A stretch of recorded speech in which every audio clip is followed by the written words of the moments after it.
श्रोताओं नमस्कार। क्षेत्रीय समाचार एकांश की इस विशेष प्रस्तुति में आज मैं आपके साथ हूँ नीता कांडपाल। श्रोताओं, आईआईटी रुड़की में भूकंप अभियांत्रिकी पर आधारित संगोष्ठी का आयोजन किया गया। इसमें कई देशों के वैज्ञानिक ने भाग लिया। इस अंतर्राष्ट्रीय संगोष्ठी में भूकंप से बचाव और भूकंप रोधी भवन बनाने पर जोर दिया गया। साथ ही अर्ली वार्निंग सिस्टम के जरिए भूकंप से पूर्व सूचना कैसे लोगों तक पहुंचे और कम से कम जान माल की हानि हो, इस पर विचार किया गया। प्रदेश के मुख्य सचिव डॉक्टर एस संधू ने मुख्य अतिथि के तौर पर इसमें भाग लिया। उन्होंने कहा कि इस संगोष्ठी में कई देशों के वैज्ञानिकों ने भाग लिया। इसमें भूकंप की पूर्व की सूचना तथा बचाव को लेकर लोगों ने अपने अपने शोध पर आधारित विचार रखे। किस प्रकार भूकंप से बचाव किया जा सकता है और कैसे इस तकनीक का लाभ अधिक से अधिक जनता को मिल सकता है। उन्होंने कहा, आईआईटी रुड़की के साथ उत्तराखंड सरकार पहले से ही इस मामले में समझौता हो रखा है। भविष्य में भी आईआईटी सुझावों को उत्तराखंड सरकार लागू करेगी ताकि जनता को उसका लाभ मिले और भूकंप से कम नुकसान हो। मुख्य सचिव ने कहा कि भूकंप इंजीनियरिंग पर संगोष्ठी जैसे कार्यक्रम भूकंप के खतरों के बारे में ज्ञान का प्रसार और जागरूकता फैलाने में मदद करते हैं। उन्होंने इस आयोजन के लिए आईआईटी रुड़की को बधाई दी। आईआईटी रुड़की में आज 17th symposium on earthquake engineering था, जिसमें 14 देशों के लोग आए हुए हैं और अर्थक्वेक से कैसे निपटना है, कैसे उसे बचाव करना है, अगर आ जाता है तो क्या क्या प्रिकॉशन लेनी है, इस पे विचार विमर्श हो रहा है। उसका जो इनॉग्रेशन सेशन था तो उसके लिए मैं आया था।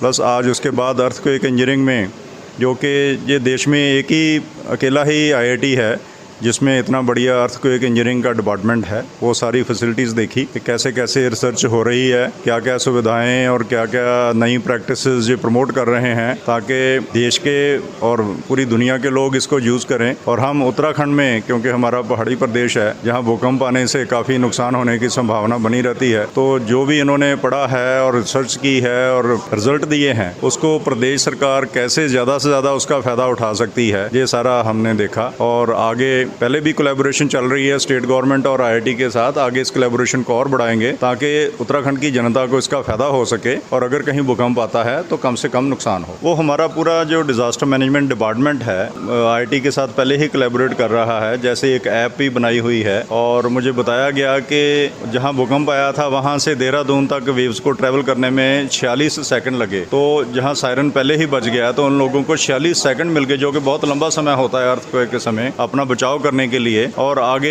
ये चैलेंज है कि इस समय को और कैसे बढ़ाया जा सके और जिन लोगों को पता चला जो अपना बचाव करना चाहते हैं, वो 46 सेकंड उनको पहले पता चल गया। भूकंप विभाग के प्रमुख और कार्यक्रम के अध्यक्ष प्रोफेसर पंकज अग्रवाल ने कहा कि भूकंप इंजीनियरिंग पर संगोष्ठी देश में भूकंप इंजीनियरिंग अनुसंधान को विकसित करने की दिशा में भविष्य के प्रयासों को निर्धारित करने में महत्वपूर्ण भूमिका निभाती है। पहले आयोजित संगोष्ठियों ने शहरी और ग्रामीण आवासों में भूकंप प्रतिरोधी डिजाइन सुविधाओं के विकास और समावेश आईएस कोड के विकास और संशोधन और आपदा शमन योजना के विकासन में महत्वपूर्ण योगदान दिया है। मुझे विश्वास है कि संगोष्ठी इंजीनियरिंग अनुसंधान मार्गदर्शन और आकार देना जारी रखेगी और ऐसे समाधान विकसित करने में सहायता करेगी जो जीवन और संपत्ति को सुरक्षित और संरक्षित करने में मदद करें। आईआईटी रुड़की के निदेशक प्रोफेसर के पंत ने कहा कि भूकंप प्राकृतिक आपदाएं हैं जो कमजोर इमारतों, लोगों और अर्थव्यवस्था को गंभीर रूप से नुकसान पहुंचा सकती हैं। हालांकि उन्नत अनुसंधान और समाधानों की मदद से भूकंप के हानिकारक प्रभाव को काफी कम किया जा सकता है। भूकंप के प्रभाव को कम करने के लिए समाधान खोजने के लिए बहुविषयक अनुसंधान को प्रोत्साहित किया जाना चाहिए। उन्होंने कहा कि भूकंप इंजीनियरिंग पर संगोष्ठी जैसे कार्यक्रम दिखाते हैं कि कैसे बेहतर शोध और बेहतर समाधान समुदायों और व्यापार को भूकंप जैसी प्राकृतिक आपदाओं से बचाने में मदद कर सकते हैं। इस तरह के आयोजनों से भूकंप जैसी प्राकृतिक आपदाओं के बारे में हमारी समझ में वृद्धि होगी। जो हैं वो एक्सपर्ट्स हैं। भूकंप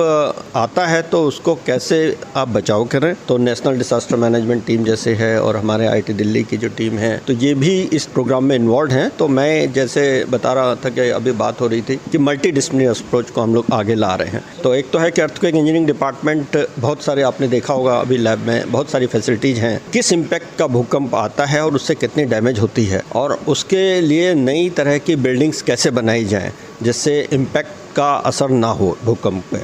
तो वो उससे कई चीज़ें जो हैं वो हम रिसर्च कर रहे हैं। उसके बाद नई तरह की बिल्डिंग्स डिज़ाइन जैसे जो हो रही हैं उसको कोशिश है कि उत्तराखंड में लगाया जाए। उसके भूकंप को हम रोक नहीं सकते, हम अभी क्या कर रहे हैं कि भूकंप से बचाव कैसे कर सकते हैं। तो उसके दो तरीके हैं। एक तो यह है कि जब भूकंप आने वाला है हम कितने पहले उसको पता कर सकते हैं। तो हमारे जो सेंसर्स डिजाइन है, आईआईटी रुड़की ने कुछ सेंसर डिजाइन किए हैं। जैसा होता है कि 45 सेकंड पहले ही हमें पता चल गया, और हमने सब जगह आपने देखा सायरन लगे हुए हैं, हूटर्स लगे हुए हैं पूरे उत्तराखंड में। तो जहाँ जहाँ जैसे भूकंप आता है उनको 45-46 सेकंड पहले पता चल जाता है। तो वो अपने बचाव का जो भी उनके पास जैसे ऊपर से नीचे आना है तो बचाव का एक ढूंढ लेते हैं तरीका। इसमें और भी रिसर्च की जरूरत है, जिसके लिए ये जो कॉन्फ्रेंस है उसका पर्पज यही है कि हम और जल्दी कैसे पता कर सके। दूसरा ये है कि उसके बाद जैसे जो डैमेज होता है उससे पहले प्रिकॉशंस लेना है और पोस्ट डैमेज कैसे करना है। तो लोगों को कैसे सुरक्षित बाहर निकाला जाना है, उनके लिए क्या क्या प्रिकॉशंस दे सकते हैं, उनको किस तरह से हम अवेयर कर सकते हैं सोसाइटी को कि जब भूकंप आ रहा है तो आपको क्या क्या सावधानियां लेनी है। तो ये सभी चीज़ों में मंथन होगा, और उसके बाद एक डेटाबेस जो भी तैयार होगा या एक रिपोर्ट तैयार होगी, उत्तराखंड गवर्नमेंट को भी सर्कुलेट करेंगे और भारत के दूसरे राज्यों में भी उसको भेजेंगे। क्योंकि जहाँ जहाँ भूकंप आता है हर जगह प्रॉब्लम होती हैं, और आप सभी को पता है कि वो नेचुरल कैलेमिटी है। तो उससे बचने के ही तरीके हम लोग ढूंढ सकते हैं। के लिए नई नई रिसर्च की जा रही है। तो सेंसर जैसे डिजाइन बहुत जरूरी है। इम्पैक्ट जो भूकंप का आता है उससे बिल्डिंग्स किस तरह से डैमेज हो रही हैं, तो उससे किस तरह की नई बिल्डिंग आप डिजाइन कर सकते हैं, वो एक बहुत बड़ा जरूरी है। तो अपने अभी हम वहाँ अर्थक्वेक डिपार्टमेंट विजिट कर रहे थे, तो नई नई बिल्डिंग के डिजाइन कर रहे हैं। तो किस तरह से डिफरेंट मटेरियल यूज करके हम नई बिल्डिंग दें और कितना भी इम्पैक्ट हो बिल्डिंग नहीं गिरेगी। तो वो एक बहुत बड़ा रिसर्च का एरिया है, और उसमें आईआईटी रुड़की बहुत बड़ा कंट्रीब्यूटर है इस रिसर्च में। तो आशा करता हूँ कि भविष्य में हमारे पास नई तरह की बिल्डिंग्स आएंगी, जिससे भूकंप आ भी जाएगा तो बिल्डिंग पर कोई फर्क नहीं पड़ेगा। श्रोताओं, इस बार चारधाम यात्रा ने पिछले सारे रिकॉर्ड तोड़ दिए हैं। 14 नवंबर तक 46 लाख से अधिक श्रद्धालु चारधाम और हेमकुंड साहिब लोकपाल के दर्शनों के लिए पहुंच चुके हैं। बद्रीनाथ में भगवान बद्री विशाल के कपाट 19 नवंबर को अपराह्न 3:35 पर शीतकाल के लिए बंद होंगे। कपाट बंद होने से पूर्व होने वाली पंच पूजा मंगलवार से शुरू हो गई। अभी सिर्फ श्री बद्रीनाथ धाम के कपाट ही खुले हैं। यहाँ तीर्थयात्री लगातार पहुँच रहे हैं। बद्रीनाथ धाम में 14 नवंबर को जोरदार बर्फबारी हुई। बावजूद इसके देर शाम तक 4311 श्रद्धालु पहुँचे। बद्रीनाथ धाम के कपाट इस वर्ष 8 मई को खोले गए थे। 8 मई से 14 नवंबर तक 17,38,872 श्रद्धालु भगवान बद्री विशाल के दर्शन कर चुके हैं। श्रोताओं, राजाजी टाइगर रिजर्व के चीला और रानीपुर गेट कल से पर्यटकों के लिए खुल गए हैं। 15 जून तक पर्यटक यहां जंगल की सफारी कर सकेंगे। मंगलवार सुबह डिप्टी डायरेक्टर कहकसा नसरीन ने हरी झंडी दिखाकर जिप्सियों को रवाना किया।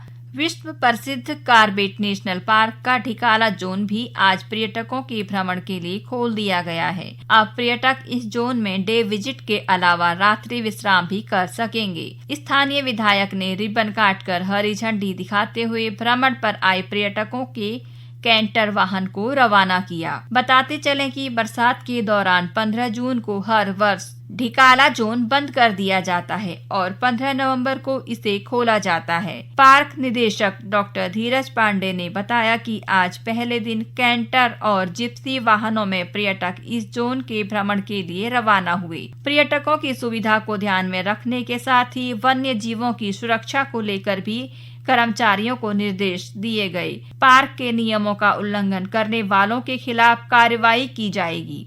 कार्बेट नेशनल पार्क में हर वर्ष भारी संख्या में देशी व विदेशी पर्यटक भ्रमण के लिए आते हैं। पहले दिन भ्रमण पर रवाना हुए पर्यटक काफी उत्साहित दिखे। भ्रमण के दौरान पर्यटक यहां बाघ, तेंदुए समेत अन्य वन्य जीवों का दीदार कर सकेंगे। श्रोताओं, इसी जानकारी के साथ ये कार्यक्रम अब यहीं समाप्त हुआ। कल इसी वक्त आपसे फिर मुलाकात होगी। तब तक के लिए मुझे दीजिए आज्ञा। नमस्कार।